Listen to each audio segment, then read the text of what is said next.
we were about to talk about factors that affect the speed or rate that enzymes work. And we're going to go through all of these different factors, many of which, or almost all of which, you had tested in the pineapple lab on Thursday last week. I don't even remember what day we worked on what. So let's start with substrate concentration. Remember that enzymes are facilitators of reactions so that they can call over the reactants. And when an enzyme is facilitating a chemical reaction, the enzyme binds to the substrate like two pieces of a puzzle go perfectly together, and then it pushes that reactant or substrates through to become products.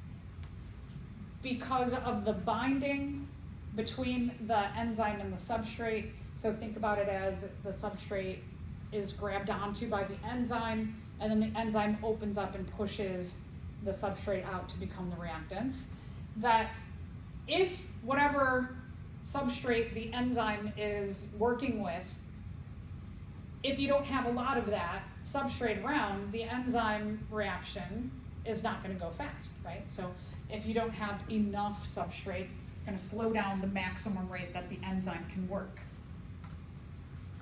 This is, so many things about cells to me are mind-blowing. Like this fact here, enzymatic reactions are rapid or really, really quick. I mean, look at how quick they can be. That's crazy. 600,000 times per second. So in a second, like I can probably do like 2 of these little actions, right? An enzyme can do 600,000 of those actions in a second. So I always think like if things are moving around our body and in our cells that quick, why are we not just like vibrating, right? If things are going like really, really quick. So if that's the maximum that an enzyme can work, if let's say they only have 100,000 substrate available per second, the enzyme is going to go at a slower pace. It's not working at its maximum. The same is true so that's one thing, is that if it doesn't have enough substrate, it will not work at its maximum speed. If it has too much substrate, let's say it's got 1 billion substrate available every second, do you think it can work faster than its maximum rate? If you can run a mile in 9 minutes, can I say, I want you to run that in 4 minutes? No, right? You can only work at your maximum speed.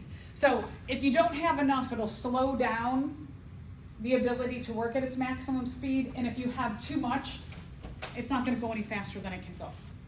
So just kind of the opposite idea. So this idea of you work at your maximum saturation of the active site, but you can't go faster than you can go. All right, so let's talk a little bit about the enzyme concentration. So one issue is that if you don't have enough substrate, you can only work as fast as you can work, or you only deal with the amount of substrate that you have. What if the enzyme gets broken down? So like for example,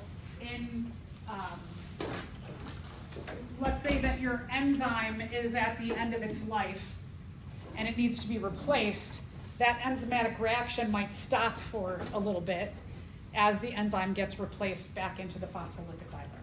So it'll slow down the rate that reaction can work. So you have to have enough enzyme. If you don't have enough enzyme, the rate of the reaction slows down. Like substrate concentration, if you have too much enzyme, it's not going to make it go any faster than it can go. All right, reminder, enzymes are proteins. I mentioned this back when we started talking about the biomolecules, that as proteins, as a class of biomolecules, that proteins can be here's this word denatured.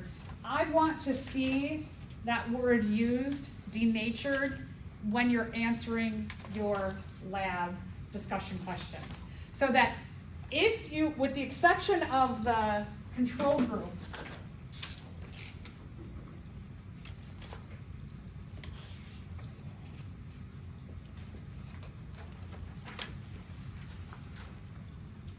that of all of your tubes, with the exception of the control group, all of your tubes had pineapple in there. Plus, the control group only had the Jello, or the gel. So the control group, hopefully what you saw in your experiment was that the gel, the one that was gel only, no pineapple, went solid within the first couple of minutes or few minutes. That one showed that the gel was working in the experiment. All the rest of your test tubes that had pineapple plus gel, plus some kind of factor given to it, if those go solid, that means that whatever you exposed your pineapple to denatured the enzymes in the pineapple. So you might want to make a note, any of your solid tubes, with the exception of the control, the gel only, any of your pineapple and gel tubes that went solid, I want to see the term, the pineapple enzymes were denatured. And I know that because the gel is solid. The idea here is that the enzymes in the pineapple, when they are active, they are breaking down the protein in the gel and do not allow the gel to solidify. So when they're active, like your test tube that had gel and fresh pineapple, hopefully you all saw in your data that stayed liquid the whole experiment. Ideally, that's what should have happened, because what is happening in that test tube is when you have the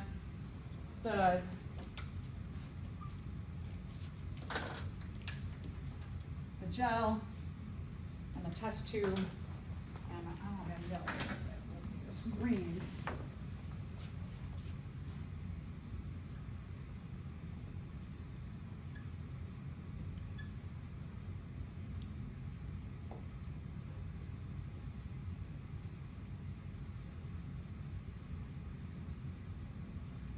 And remember that when we are talking about pineapple in this experiment, that pineapple is representing the enzymes that are present in the pineapple. And so the fresh pineapple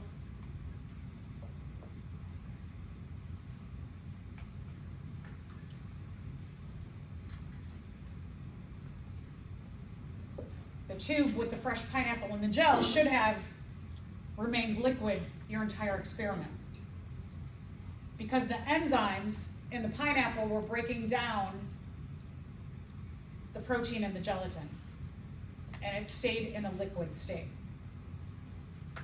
Any of your other tubes that stayed liquid or semi-liquid, what that means is that your factor, like some of you, the acid might have been, you might have put in a lot of lemon into, like maybe someone misinterpreted, it said put a dropper full, meaning you suck up as much as you can and you put as much of a dropper of lemon juice into your tube with the pineapple and the gelatin. If you did that, your pH was probably around 2-ish. If you had a really low acid situation, it will likely denature the proteins in the pineapple, which then you don't have enzymes to break down the protein and the gelatin, and your tube goes solid. Now, let's say that you misinterpreted those directions and you did a drop of lemon juice instead of a dropper full. If you did a drop of lemon juice, maybe your pH only goes down to like 5 or 4. I saw someone's, I think, was like a 4. And your test tube never goes solid. What that means is that there wasn't enough acid to denature the enzymes in the pineapple, which allowed the pineapple enzymes to stay active and keep breaking down the protein and the gelatin, and your tube stays liquid the whole time. Same thing when you're looking at the KOH, that if you, again, didn't put enough KOH in, I know, I believe one group, theirs was like a pH of 9 or 10, and it stayed liquid the whole time, which means there wasn't enough base to denature the enzymes in the pineapple, and the tube stayed liquid. So kind of reflect on that when you look at your data. If you're like, well, I know I put acid, I know I put base in there, but maybe there wasn't enough, and that you still have some active pineapple enzymes working. So think about that as you process your data. But any tube that goes completely solid, it means that whatever factor you had put into or exposed your pineapple enzymes to denatured the enzymes in the pineapple, and thus, without having active enzymes in the pineapple, could not break down the gelatin, so the gelatin goes solid. So solid means that the enzymes in the pineapple were denatured by the factor.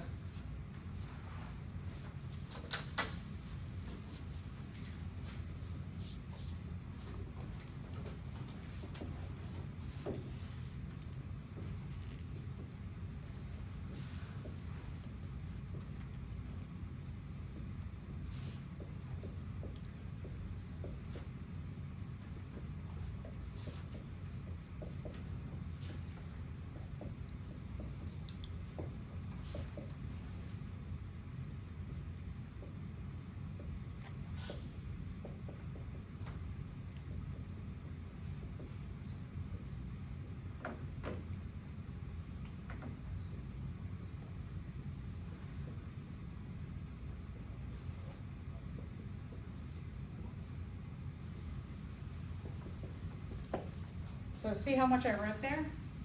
I want to see this explanation in every one of your, well, not this explanation, but I want to see a thorough explanation in every one of your discussion questions. Don't just put solid. Don't just put solid, enzymes denatured. What enzymes, who?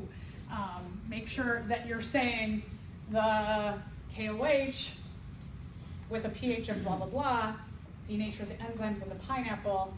And if there are no enzymes from the pineapple active to break down the gel, the tube goes solid. I want ba, ba, ba, ba, ba, right? Okay, so be thorough in your explanations.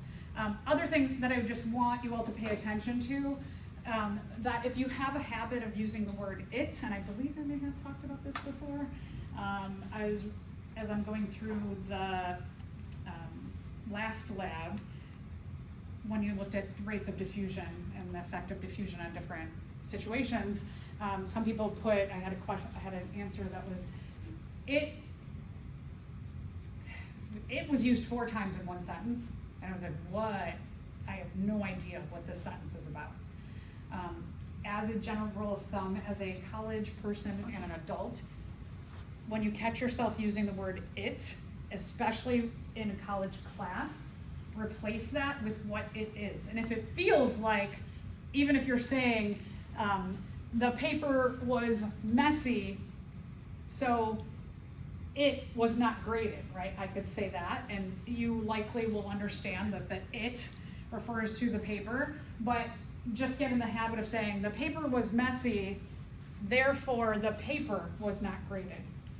Because part of what your job is as a college student is to convey your learning to us. We're testing you on your learning, we're assessing you. And so saying it, and especially in a science class, it doesn't convey what, there's many factors. Are you talking about it is the pineapple, the gel, the factor, right? So there's a lot of things that it can be in different situations, especially in science. Also try and get out of the habit of using they, them, their, any of those ambiguous terms.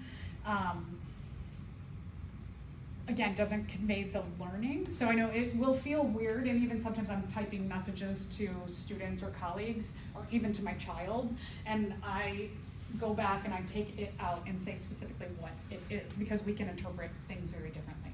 So just get in that rule of thumb, that habit. It's really good. Okay, so things like when we're talking about enzymes, and the next week we're going to get into the specifics of cellular respiration and photosynthesis. Cellular respiration is how we take our big packets of food energy and we break them down into the useful currency of energy that our cells can use, ATP. And if we can't do that, if we can't break down our food energy from the polymers to the monomers, and then those monomers go into cellular respiration and become ATP, which helps to fuel most of the metabolic reactions or enzyme run reactions in our cells, that if this shuts down at any point in time, like one enzyme in a chain of many reactions, your cells will starve to death. So it is very critical that we have that balance, we call it homeostasis, in our cells, so that this keeps running, so our cells don't starve to death. Or photosynthesis keeps happening. Again, another metabolic pathway where you've got a lot of reactions that are catalyzed by different enzymes. And if any step of that happens and photosynthesis doesn't occur, the plant algae or cyanobacteria starves, and then it's a chain reaction that anybody who relies on the product of that plant algae or cyanobacteria making some kind of food, then they starve and can't do this. So these are very critical metabolic pathways, just one of the many reasons why everything in our body has to be just perfectly run so that we don't starve to death.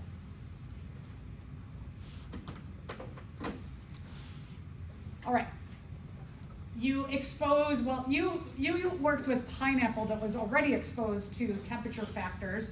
You did heated pineapple and you did frozen pineapple. So one thing we know that as temperature increases, molecules, they just bounce quicker off each other. So a rise in temperature can actually be a good thing.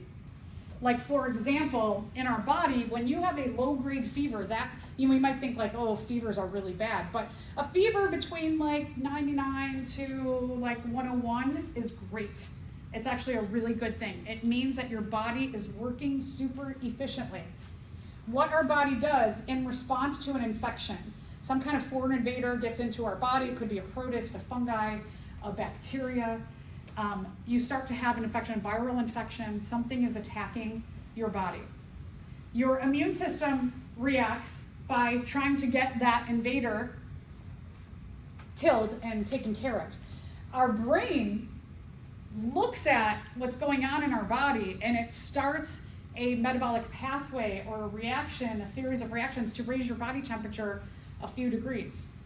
So this idea that when temperature goes up a little bit, molecular collisions go faster. I mean, regardless, right? Temperature goes up, molecules move faster. So a little bit of rise in temperature and body temperature, it kind of gives our immune system that little boost to move faster. So we want a low-grade fever. That's a really, really good thing.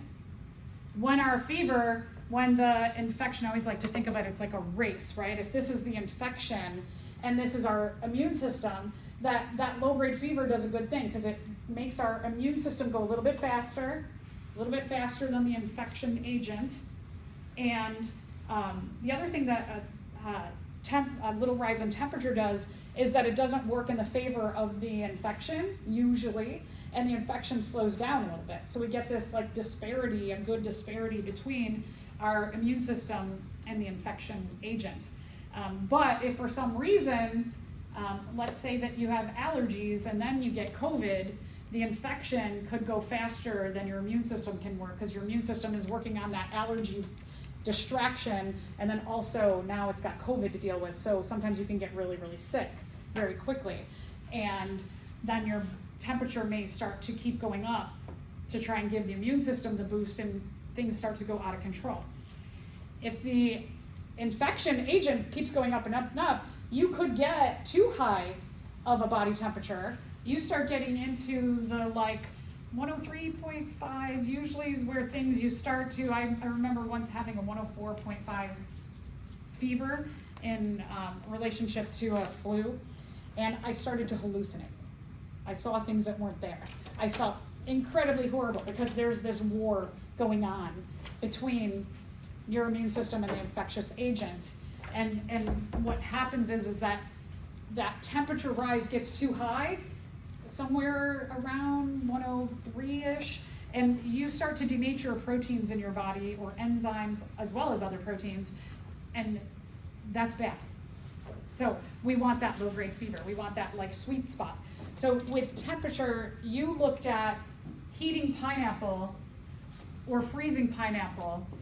Were they heated? Was the pineapple heated to a point where it denatured the enzymes in the pineapple and then allowed that gel to go solid? I want you to think about that when you look at your data.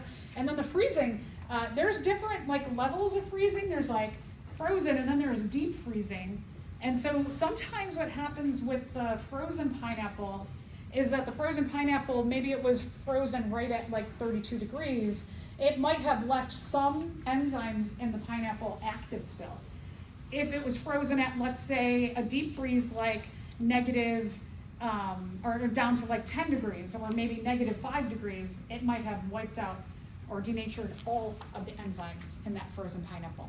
So keep that in the back of your mind, that freezing or heating doesn't necessarily ensure that your pineapple enzymes are completely denatured. So if you get one of those results where like it went semi-liquid but never went liquid, you still have some active enzymes in there working. Okay, so when temperature is very, very high, very, very low, it can denature the enzymes, which will make the metabolic processes slow down and then eventually stop if all of the enzymes are denatured.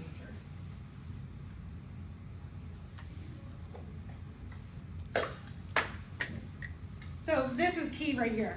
Too high or too low of temperature denatures proteins. This is like the key thing to keep in your brain.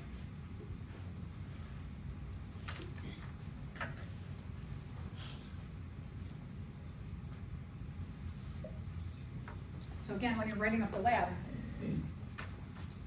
heating the pineapple denatured the enzymes in the pineapple.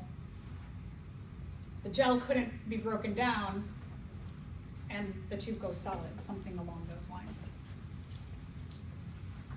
So there is an optimum place where our enzymes like to work. Most of the time, like if we're talking about temperature, for example, in my example of low-grade fever, maybe in our body, the proteins of our immune system, that they go their fastest and work most efficiently at 101 degrees. But we keep our body temperature at about 98-ish degrees because we don't have an infection going on. So we don't want to like use so much energy to kind of get our enzymes working at a faster rate when they don't need to. So optimal, this might be in the case of high temperature in our body, and this might be 101, and this is the low-grade fever zone. Otherwise, this is like your homeostasis of about 98, they say 98.6 degrees. My body temperature is always 97.9. That's where my average temperature sits. I don't know why. Anyway, so average about 98-ish, whatever, degrees. Here's an interesting thing. In the stomach, so the body's amazing. Our stomach, in response to food going into our stomach, produces hydrochloric acid, one of the strongest acids, and we produce it naturally.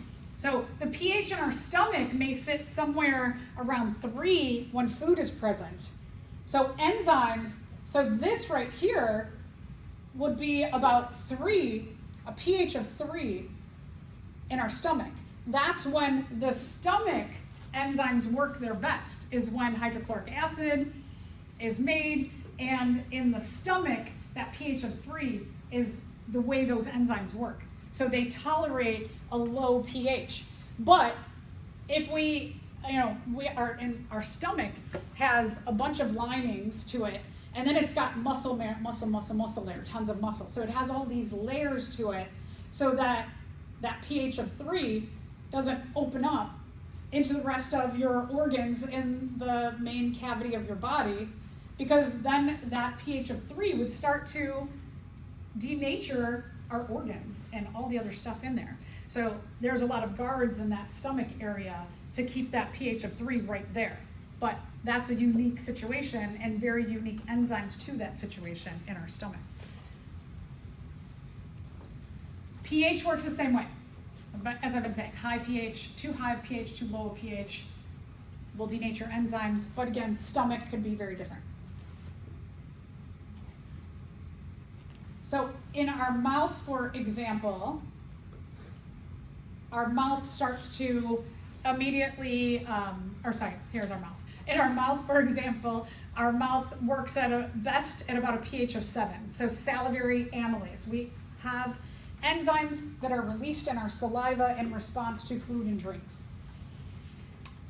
pH of about neutral is the way those enzymes work best. In our stomach, pepsin in our stomach, so I said 3, and actually look at here, it says 2. That 2 is where it works most optimally. So again, too high, too low pH can destroy or denature enzymes. Make sure you're using denature. If you want to put destroy, put the word denature in, because that is key for this situation. That's the vocab you should be using. All right, there's other things like inhibitors. With our enzymes, they are specifically shaped to their substrate, like two pieces of a puzzle.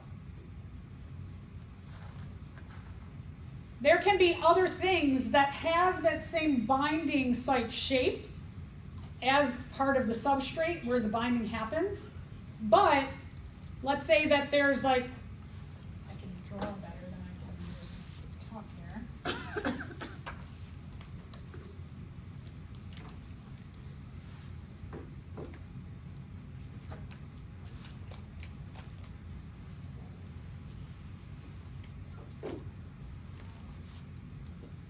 So if this is our enzyme,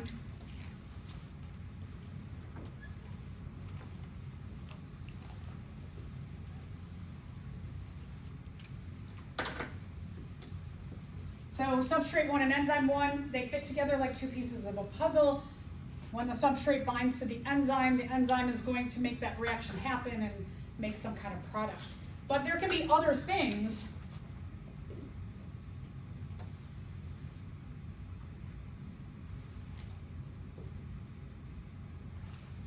like this inhibitor, which clearly is not the same thing as substrate 1, but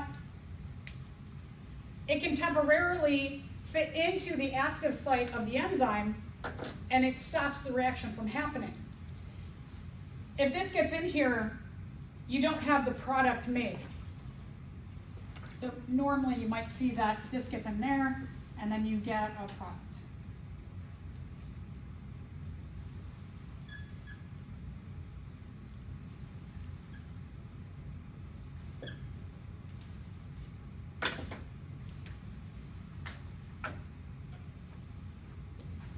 But if the inhibitor gets in there, this doesn't happen.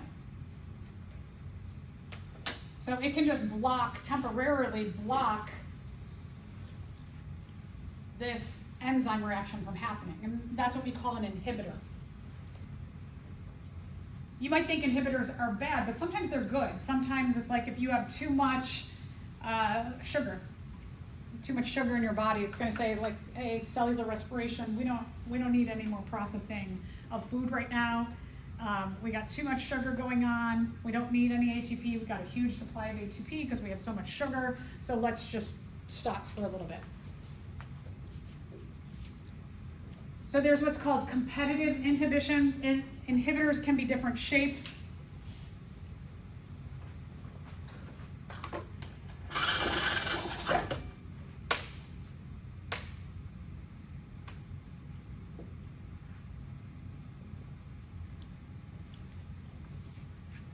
So for this picture here, you've got your enzyme 2 and your substrate 2, and they would go together.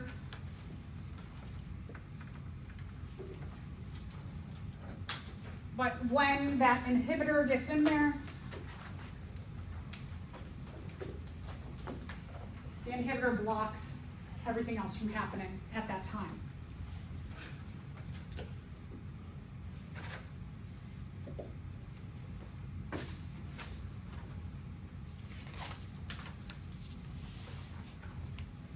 Again, this is a very similar situation, just different. Oh, so then the other thing that can happen is it might not necessarily be the substrate binding site gets, or the active site gets blocked.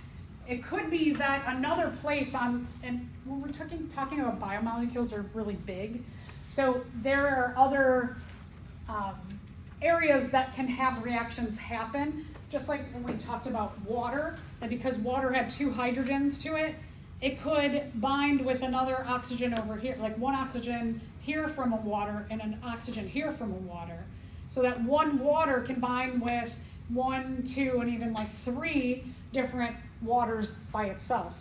It's the same thing with any of these molecules, that they can bind with like the most obvious place, but there's also other binding sites that can get blocked up. So this is what's called an allosteric regulator molecule, and this is not quite as large as something that would go into the active site of the enzyme, but it goes into another site for binding, and it stops the whole reaction from happening. You can see that this site here, that when this can go into there, they fit perfectly together, but when this gets blocked, or something gets into this active site, which we call an allosteric site, it changes the shape of the active site of the enzyme. So now this cannot happen. So a binding of something called an allosteric binder will change the shape of the binding site or the active site of the enzyme. That's called non-competitive inhibition. So it doesn't compete for the active site, it gets into another place on the enzyme. So a little bit different mechanism, same outcome though.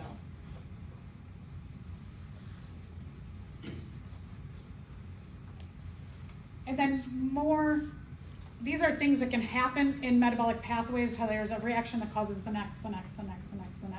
So the thing that usually is occurring is that you have competitive inhibition and non-competitive inhibition can happen in these chains. And so they can happen in what's called a feedback inhibition, that you have a long chain of reactions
that we will have a metabolic pathway where this reaction leads to that one, to that one, that one. Each one is specific.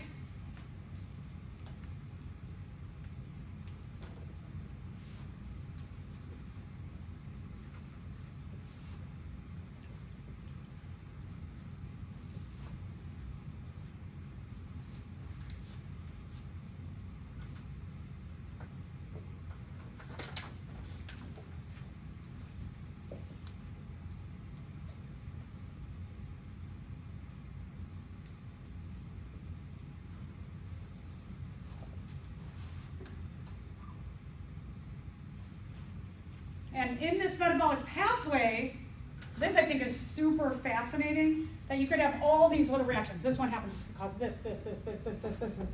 And in the end, if you get too much of the final, let's say this is our last step in our metabolic pathway, that the final product gets shut down and being made because the last substrate, if there's too much of this, it will compete with substrate 1 or enzyme 1's active site. So typically what's going to happen is that then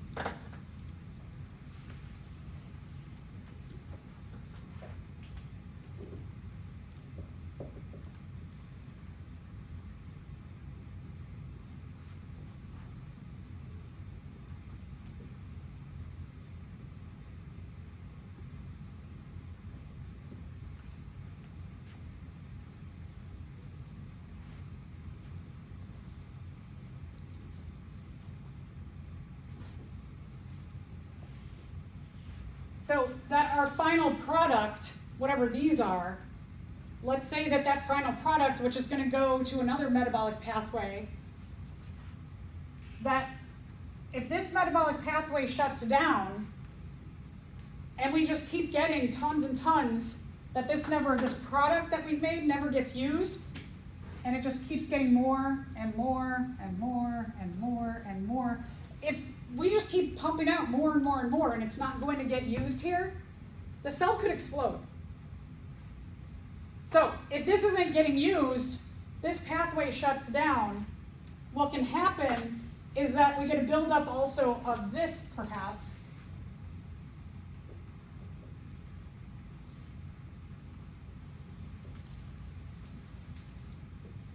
And you get too much of that, and it blocks up the first one from happening. So this whole thing can get shut down if the final product isn't getting used. And then what will happen is when this metabolic pathway opens back up and starts using these,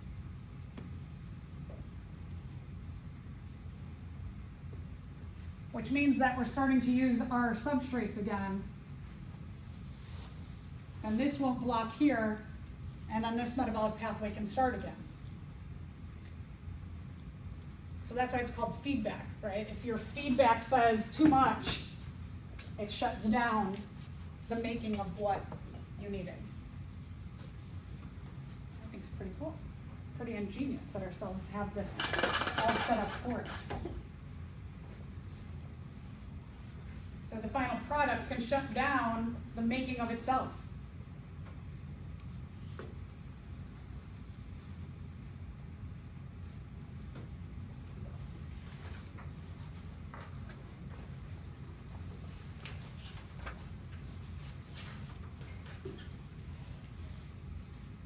So you have another illustration of what I just went through. I'd like to give it kind of two different ways.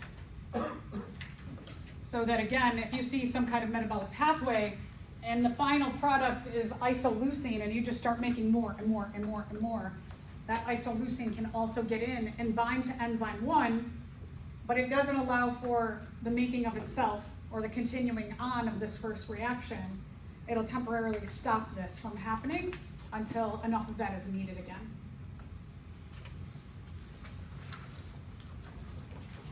Another thing that can slow down our metabolic pathways are coenzymes. Enzyme, it's got enzyme in there, but it's a coenzyme, so it's an enzyme helper. Oh, you all have a question about that? Yep. Sorry. Which of the statements regarding enzymes is false? Are enzymes proteins that function as biological catalysts? Yeah, so one is correct. Enzymes display specificity for certain molecules to which they attach. Yes. Okay, we know that. Enzymes provide the energy for the reaction they catalyze. Do they give energy? Don't we have to get a second binding site for energy? So energy is going to come from something like ATP. So that is not true. The activity of enzymes can be regulated by factors in the environment, like temperature, pH, inhibitors. Yes, that's true. And an enzyme may be used many times over for a specific reaction. Yes, that is true. Good. Okay, so let's answer the next question. What are particles that can accept or contribute electrons or atoms to the reaction? So we say here, these coenzymes assist by accepting or giving away electrons to a reaction. What was that thing called that could do that? Remember? Which one? It's did you say number 3? Ions? Remember, an ion is a charged molecule or particle, and it gives or accepts electrons to reactions. So when we're talking about coenzymes, we're talking about could be some kind of ion, for example. Ions can be inorganic or organic. If they're inorganic, they can be things like metals.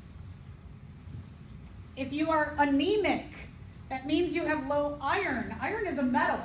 Iron is a metal atom that helps oxygen to bind to our red blood cells. We need our red blood cells to carry oxygen out to our cells and to specifically the mitochondria, so that our mitochondria can undergo cellular respiration and take our food and break it down into that valuable ATP, the currency that our cells really utilize and need.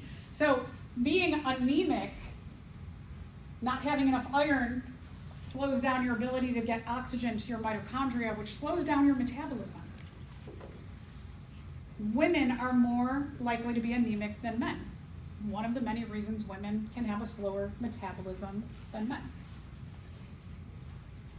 Or they can be organic.